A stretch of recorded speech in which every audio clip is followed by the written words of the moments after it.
یہ عراق اور اردن اور یہ اور وہ، یہاں تک کہ ترکی، سعودی عرب کا بھی شمالی حصہ نکل جائے گا۔ البتہ مدینے کا جو ان کا پروگرام ہے اس کو اللہ نہیں پورا ہونے دے گا، مدینے میں داخلے کی ان کو اجازت نہیں ملے گی۔ بہرحال یہ سارا کچھ ہونے والا ہے۔ وہ وقت بھی آنے والا ہے کہ حضور کی ایک حدیث کے مطابق ایک شخص کے 1000 بیٹے ہوں گے تو 999 ختم ہو جائیں گے، ایک بچے گا۔ یہ وقت بھی آنے والا ہے کہ حضور فرماتے ہیں اتنی بڑی جنگ ہوگی، اتنی خوریزی ہوگی کہ پوری زمین اٹھ جائے گی لاشوں سے۔ تو پرندہ جو ہے کوئی، ایک تو پرندے ہوتے ہیں کہ جو مردار خور ہے، گدھ ہے، وہ تو بڑی خوشی سے اتریں گے، تناول فرمائیں گے لاشوں کو۔ اسی طریقے سے کوے ہیں، چیلے ہیں، لیکن جو نفاست پسند پرندے ہیں وہ لاش کے اوپر اترنا نہیں چاہتے۔ تو ایک پرندہ اڑتا چلا جائے گا، اسے کہیں زمین پر اترنے کی جگہ نہیں ملے گی، لاشیں ہی لاشیں ہوں گی، یہاں تک کہ وہ تھک ہار کر اس کی جو ہے پر جواب دے جائیں گے، گرے گا تو لاش پر گرے گا۔ یہ وقت آنے والا، اور یہ یہودیوں کے ہاتھوں، یا یہودیوں کے جو سپورٹرز ہیں اس وقت، جو ان کے ہاتھ میں آلہ کار ہے، ان کے ہاتھوں آنا ہے۔ میرے نزدیک اس کام کے لیے اس ملعون قوم کو، کہ جو حضرت عیسیٰ کے زمانے سے ملعون ہو چکی ہے، اس کو باقی رکھا گیا ہے، اسے یہ موقع دیا گیا ہے۔ اس نے اسرائیل بنا لیا ہے، تقریباً 2000 سال کے بعد وہ دوبارہ آ کر آباد ہوئے اس سرزمین میں جہاں سے نکال دیے گئے تھے 70 عیسوی کے اندر۔ یہ سارا کچھ کیوں ہو رہا ہے؟ ان کا یہ استثناء کیوں کیا گیا؟ یہ بڑی تلخ بات ہے، یہ یاد کر لیجیے۔ کیونکہ یا تو قوم اسی وقت ہلاک کر دی جاتی، جیسا کہ ہوا قوم نوح، قوم ہود، قوم عاد، قوم سمود، قوم شعیب، یہ ہوا کہ نہیں ہوا؟ اور سدوم اور عمورہ کی بستیاں جہاں حضرت لوط بھیجے گئے، اور آل فرعون جو ہلاک کیے گئے، یا تو پوری قوم ہلاک کی جاتی؟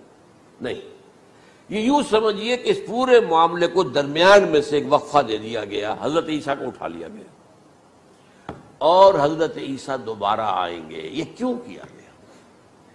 اب اس میں بڑی تلخ بات آپ سے کہہ رہا ہوں، یہ آپ کے لیے قبول کرنا آسان نہیں، حلق سے نیچے اٹھنے کی مشکل سے۔ اس قوم کو زندہ رکھا گیا ہے جو ملعون اور مغضوب علیہم قوم ہے۔ سب سورہ فاتحہ میں مفسرین لکھتے ہیں ضالین، یہ نصارہ ہیں، اور مغضوب علیہم یہ یہودی ہیں۔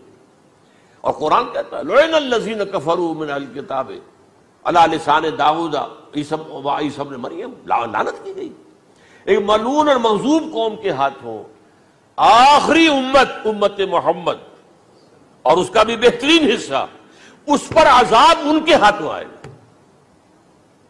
عربوں پر عذاب یہودیوں کے ہاتھوں، اس لیے ان کو بچایا گیا۔ یہ میں نے کئی دفعہ واقعہ سنایا، مولانا اسلائی صاحب بتایا کرتے تھے، کیونکہ وہ راجپوت تھے، یو پی کے راجپوت، مشرقی حصے کے۔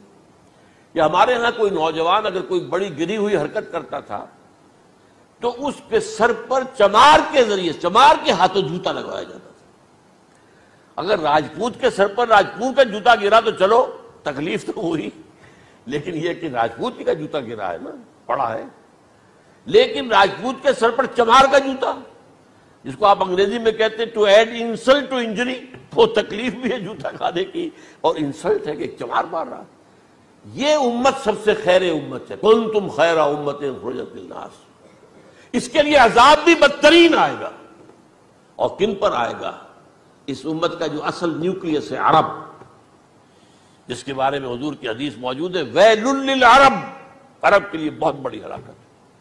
اور آج ہماری نظر میں آ رہا ہے وہ ملعون اور مغضوب علیہم قوم، ان کے سینے کے اندر خنجر کی طرح بھونکی گئی ہے، اور 30 کروڑ کے قریب عرب بے حمیتی، بے غیرتی، بزدلی، کمزوری، ذلت، مسکرت کی مثال بنے ہوئے۔ کوئی بول سکتا ہے اس اسرائیل کے خلاف؟ کوئی بول سکتا ہے؟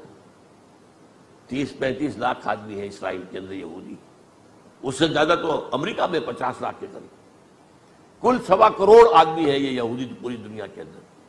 لیکن دیکھیے جو چاہتا کرتا ہے، جب چاہا اس نے عراق کے ایٹمک انسٹالیشن کو تباہ کر دیا، اور سعودی عرب کی فضا میں اس کو فیول کیا ہے انہوں نے، دوبارہ ری فیولنگ جو ہوئی ہے ان کے جہازوں کی، وہ سعودی عرب کی فضا میں ہوئی۔ اللہ تعالیٰ نے یہ کوڑا ان مسلمانوں کے لیے رکھا ہوا ہے کہ جن کے رتبے ہیں سوا، ان کی سوا مشکل ہے۔ جتنا اونچا مقام اللہ نے دیا عربوں کو، ان میں حضور کو اٹھایا۔ ان کی زبان میں اپنا آخری کلام نازل کیا، تو ان کی ذمہ داری بھی بہت ہے. جن کے رتبے ہیں سوا، ان کی سوا مشکل ہے. یہ ہے میرے نزدیک، واللہ اعلم. جی دوستو، جیسے کہ آپ نے ویڈیو دیکھی، امید ہے آپ کو یہ ویڈیو پسند بھی آئی ہوگی. حماس اور اسرائیل کی جنگ اتنی بڑھ جائے گی کہ سعودی عرب کا بھی حصہ، شمالی حصہ نکل جائے گا. البتہ مدینے کا جو ان کا پروگرام ہے اس کو اللہ پورا ہونے نہیں دے گا.